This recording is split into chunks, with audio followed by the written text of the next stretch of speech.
नमस्कार, IBN OPD में आपका बहुत बहुत स्वागत है। मैं हूं सुमति सक्सेना और आईबीएन ओपीडी में मैं आपको बात कराती हूं डॉक्टर आयुष शुक्ला से, जो कि कार्डियोलॉजिस्ट हैं और जो हमारे दर्शकों ने या हमारे व्यूअर्स ने अपनी समस्याएं लिख के भेजी हैं हार्ट और ब्लड प्रेशर के बारे में, उनकी जानकारी लेते हैं। डॉक्टर साहब, बहुत बहुत स्वागत है आपका। नमस्कार सुमति जी और सभी दर्शकों को।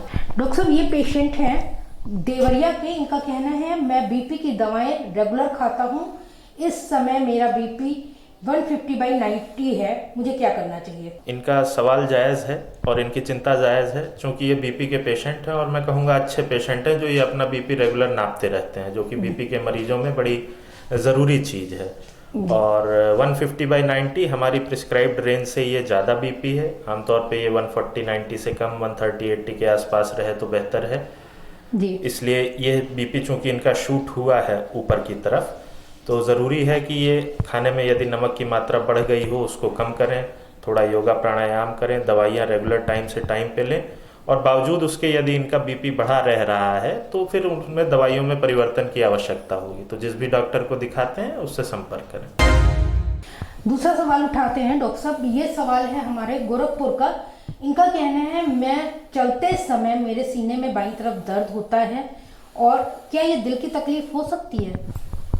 जी, सवाल इनका काफ़ी जायज़ है, क्योंकि चलने फिरने पे जो सीने में दर्द हो और बैठ के आराम मिल जाए, ये आमतौर पे हार्ट के एंजाइना रोग की लक्षण होता है जी।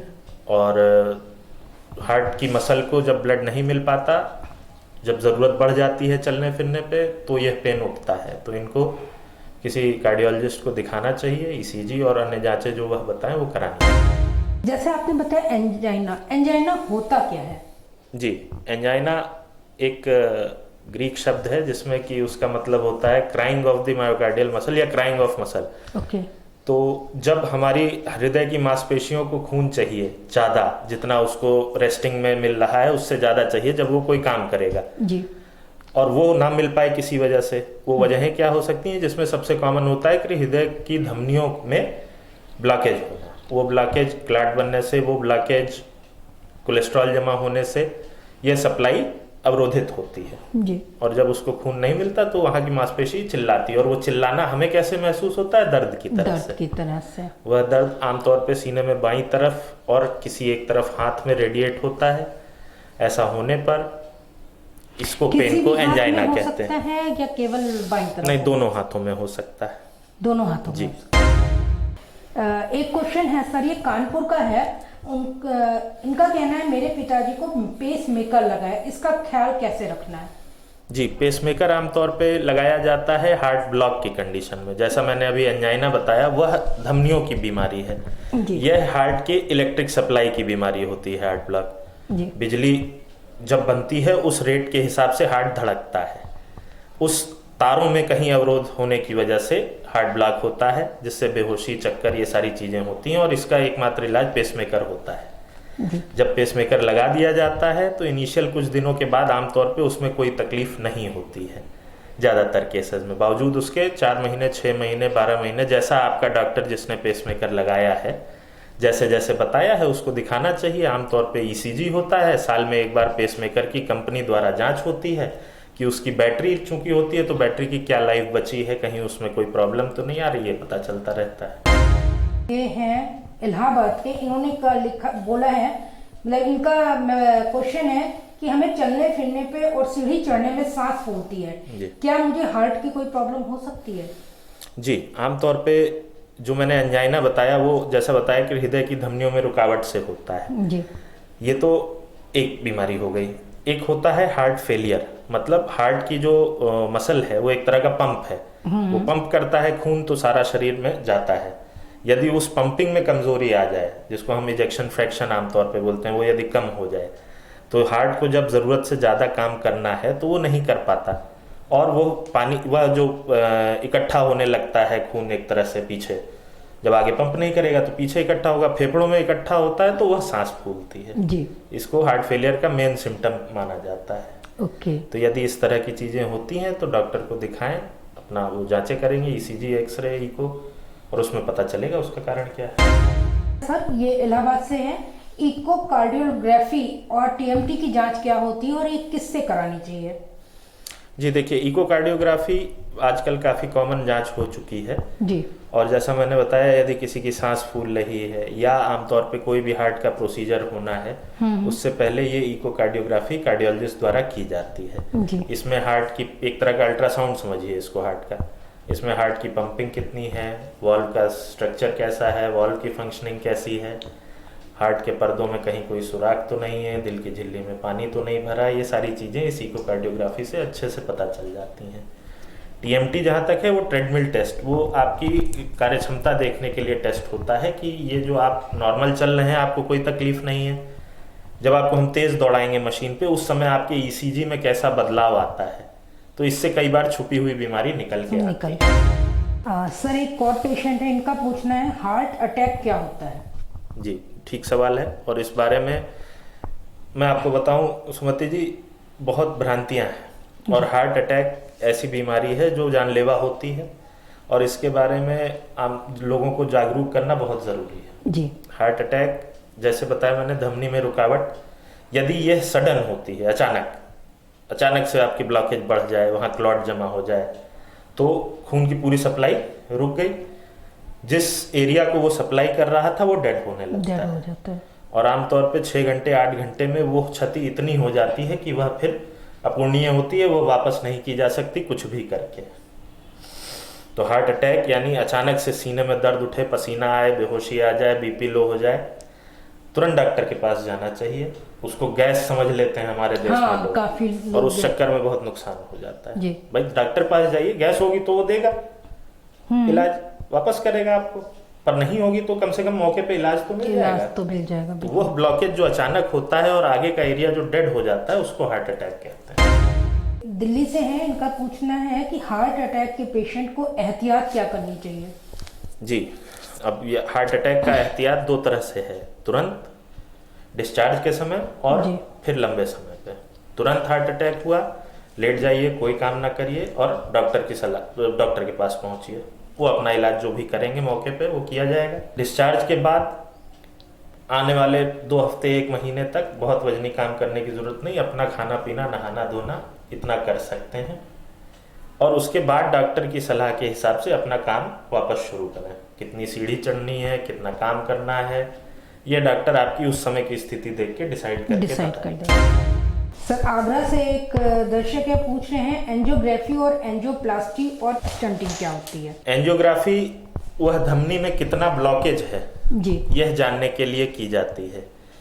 एक ट्यूब होती है जो आमतौर पे हाथ की नस के रास्ते या पैर की नस के रास्ते इंसर्ट करते हैं, एक्सरे में देखते रहते हैं और वह ट्यूब जाके दिल की नसों में फंसती है और वहां पर हम कलर देते हैं, उस कलर का एक्सरे खींच लेते हैं जिससे कि ब्लॉकेज कितना है ये हमें पता चल जाता है। एंजियोग्राफी एक जांच है, ठीक है। एंजियोप्लास्टी में उस ब्लॉकेज के थ्रू तार डाल के जब स्टेंट लगाया जाता है, स्टेंट एक छल्ला होता है, वो रिंग वहां पर पहुंचा के फुला दी जाती है, इसमें कोई चीरा फाड़ी नहीं होती है जी, और उससे वह ब्लॉकेज दुरुस्त हो जाता है, खोलते हैं।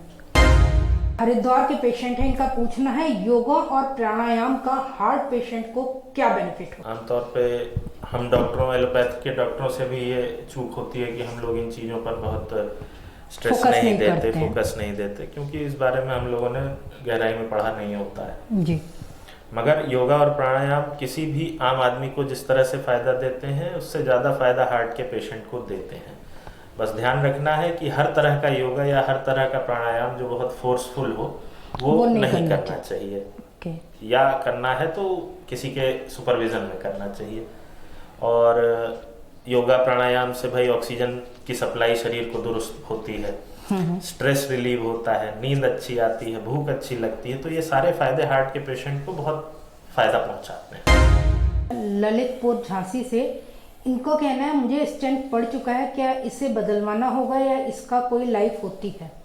जी नहीं, ये भी भ्रांति है लोगों के दिमाग में कि स्टेंट पड़ा है तो उसकी कोई लाइफ होगी, ऐसा नहीं है। आजकल काफ़ी अच्छे स्टेंट आते हैं, तो लग जाते हैं तो धीरे धीरे शरीर का हिस्सा बन जाते हैं। 100 में 98-97 केसेस में उनमें कोई प्रॉब्लम नहीं आती लंबे समय पे भी, मगर हाँ भाई जो शरीर है और कोई इसमें वो नहीं है कि कोई गारंटी ले लेगा। प्रयास किया जाता है किसी बीमारी को ठीक करने का। बिल्कुल। वो दोबारा भी ब्लॉकेज उसमें होते हैं, मगर वो रेंज 2-3% की है। और इसका ऐसा नहीं कि कोई पुराना निकाल के नया लगा दें। भाई अगर फिर तकलीफ होगी, फिर जांच होगी, फिर देखा जाएगा क्या करना है। अच्छा, ये मैं केवल एक जानकारी के लिए आप पूछ रही हूँ कि जैसे एक बार स्टेंट लग गया, उसके बाद दोबारा अगर हार्ट प्रॉब्लम हुई तो क्या फिर स्टेंट डाला जा सकता है? बिल्कुल डाला जा सकता है। 1 बार, 2 बार, 3 बार, 4 बार डाला जा सकता है, क्योंकि हार्ट की नस तो बहुत लंबी है। स्टेंट तो हमने थोड़ी सी दूरी में लगाया जी, उसके आगे बीमारी हो सकती है। ये बात अलग है कि स्टेंट एक बार लगता है, दवाइयाँ काफ़ी फिर चलती रहती हैं, तो होने की चांसेस कम होते हैं। मगर फिर अगर यहाँ ब्लॉकेज था, यहाँ लगाए, कहीं आगे ब्लॉकेज आ गया, वहाँ भी लग सकता है, तो लगाया जाएगा। पंजाब से इनका कहना है मुझे डर है कि कोई हार्ट की बीमारी ना हो, क्योंकि क्या मैं ऐसे ही एंजियोग्राफी करवा सकता हूँ? जी नहीं, ये बिल्कुल मैं मना करूँगा, क्योंकि एंजियोग्राफी में भी 1000 में एक आदमी को कुछ साइड इफेक्ट या नुकसान हो सकता है। तो अनटिल अनलेस आपका डॉक्टर कार्डियोलॉजिस्ट बोले एंजियोग्राफी के लिए, आपको स्वयं नहीं कराना। ये हैं गुड़गांव के पेशेंट हैं, इनका वाल्व का ऑपरेशन हुआ है और इधर कुछ दिन से दवा छूट गई है लॉकडाउन की वजह से, क्या करें? जी, वाल्व के पेशेंट की अगर दवा छूट जाए तो ये एक तरह से पाप है। अच्छा जी, क्योंकि वाल्व मेटेलिक होता है आमतौर पे, और हम उसके बाद खून थोड़ा पतला रखते हैं। यदि वो खून पतला नहीं रहेगा तो उस वाल्व के अचानक बंद होने के चांस रहते हैं, वहाँ क्लॉट जम जाता है। ओके। और जान चली जाती है। अच्छा जी, तो ऐसे नहीं करना है। खून की जांच कराते रहनी है कि खून कितना पतला है, और वो दवा खाते रहनी है। एक पेशेंट और हैं, ये बनारस के हैं, इनका कहना है कि ओपन हार्ट सर्जरी को 5 साल हो गए हैं, फिर भी अब सीने में दर्द होने लगा है, क्या हो सकता है? जी, जैसा अभी मैं आपसे डिस्कस कर रहा था कि भाई नस है, कहीं उसको स्टेंट किया, या मान लीजिए bypass, open heart surgery bypass में होता है कि जो ब्लॉकेज वाला एरिया है उसके आगे दूसरी नस लगा देते हैं, लाके जोड़ देते हैं।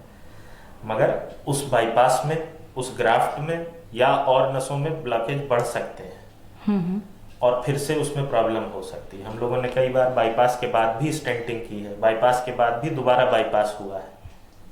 तो ये चीज़ें होती हैं, तो डॉक्टर से मिलना चाहिए और सही राय लेनी चाहिए। एक पेशेंट है, इनका कहना है कि इनका हार्ट पेशेंट हूँ, कितना काम कर सकता हूँ? जी, मैंने ये बताया कि हार्ट पेशेंट एक बड़ा जनरल टर्म है। जी, आपका इको होगा, आपकी क्षमता कितनी है, पंपिंग कितनी है, और उस हार्ट पेशेंट में है तो आपका इलाज कैसा हुआ है, स्टेंट हुआ है या क्या हुआ है, बाईपास हुआ है, सारे ब्लॉकेज ठीक कर दिए गए हैं, कुछ बचे हैं, ये सारा तय आपका कार्डियोलॉजिस्ट करेगा, और वही बता पाएगा कि आप कितना काम कर सकते हैं। तो ये थे हमारे साथ डॉक्टर आयुष शुक्ला, जिन्होंने हमारे दर्शकों के प्रश्नों का बहुत सही जवाब दिया।